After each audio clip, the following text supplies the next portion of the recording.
Hi guys, just a quick update. Been today been on for a bit.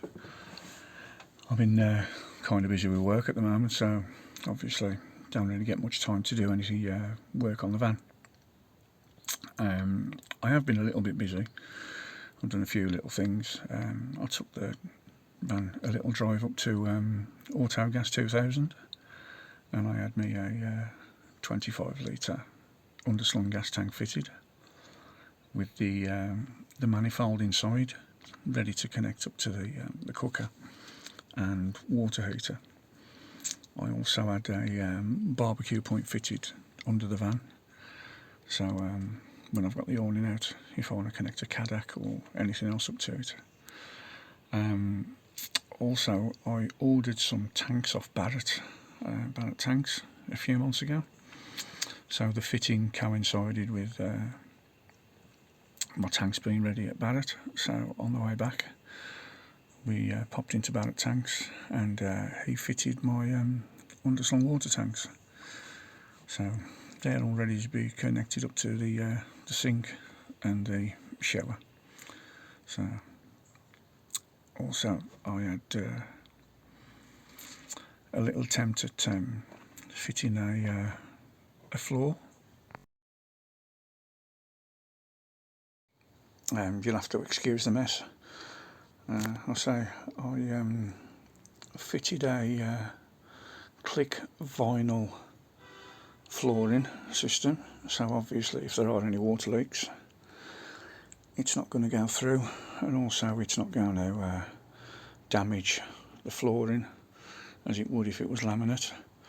And to be honest, I was looking at the Altro flooring in the wood effect, but for the same size in a wood effect Altro flooring, it was over £200, whereas this, it was from a discount flooring company, and it only cost me £130 for the whole floor. As you can see, that's the manifold ready to connect up to the heater.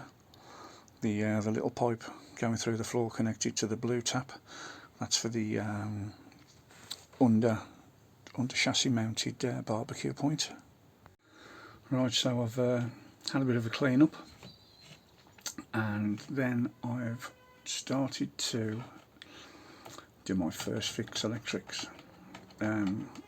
Basically it's just the 1.5mm cable for the lights and the controls for the water level and the gas level. I've put them in. I've wired a feed down to the front of the van where the kitchen's going to be.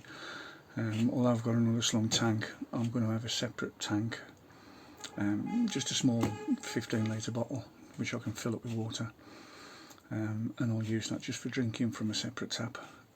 So I know that's going to be clean. I'll just top it up with bottled water. So I know basically I ain't going to get an upset stomach from that. So as you can see, I've fitted the cables for the lights above the bed. There's going to be a seating area in front of the bed, because I'm making the bed, basically it's going to be like two singles that pull out. So it's from one single to two singles, which gives me a king size bed. When I push it back, just above part of the wheel arch, just down there's going to be a small seat either side with a table in the middle, so I can sit down to eat. There's obviously cables just up here. There's going to be one light in the centre, one light in the centre there. This one runs across this way down to here. That's going to be fed.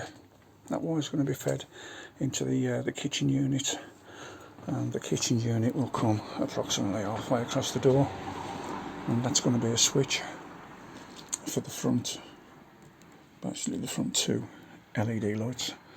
So when you open the door, there's a switch going to be accessible, and then you can turn the lights on from there.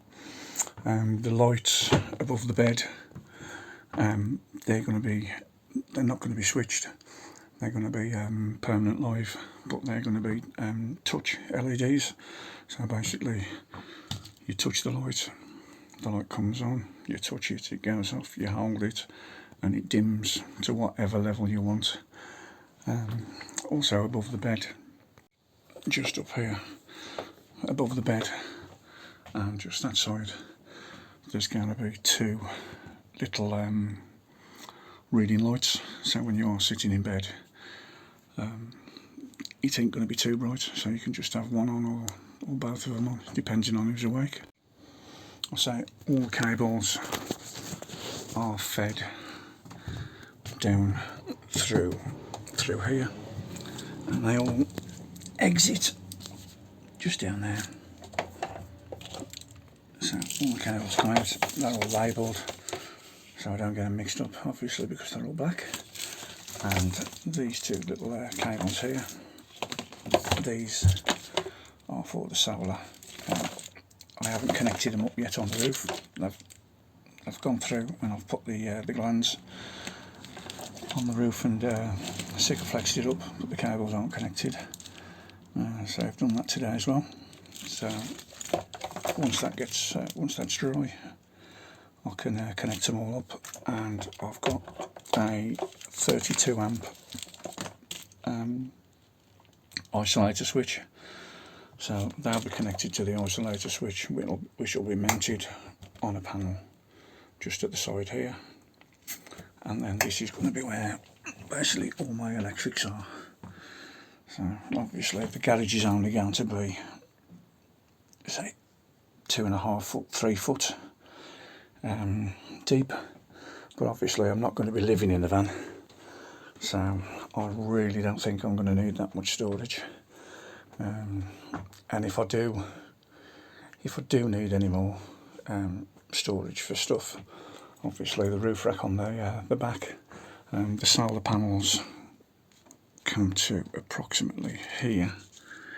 So I've got 4 foot at the back, so if I wanted to put a couple of roof boxes on the roof, I could, to store any of the stuff that I don't really need. But I say, it ain't going to be a van that I'm living in just yet. Obviously, I say, I would like a much bigger van when I'm closer to retiring. But I say, that's a dream in the pipeline at the moment. I've just got to persuade the wife. So I'm getting there slowly. I mean, I'm not in any drastic rush. I mean, the season's all over now. I mean, I would have loved to go away in it, but time, getting onto the actual stuff to do the build. Timber prices have gone through the roof over here in the UK at the moment. I mean, I've actually bought aluminium for my bed as opposed to timber, because the aluminium is cheaper. Mind you, it's going to be a damn sight stronger as well. When I pick that up and fit it, I'll give it a little upgrade to show you what it is. So, if you like what you've seen so far, I'll say sorry I ain't uploaded anything for a few weeks. I say I ain't really done a lot that I could film. I say I'm only using a mobile phone. I ain't got the luxury of having a GoPro or anything like that. So, and as I say, when I was having the gas installed, I wasn't allowed to go into the unit and film while I was actually fitting it. But so it's a underslung gas tank, the manifold, wastewater, that's all gone in. Floor's down now, so basically I can start fitting it out. All the 1mm cables are in now, and next thing it's going to be run the get onto some 2.5mm cable, because I'm having a shower and a toilet, because basically my wife says she wants one, so I've got to have one. What the wife says goes. So there's going to be power to the fan.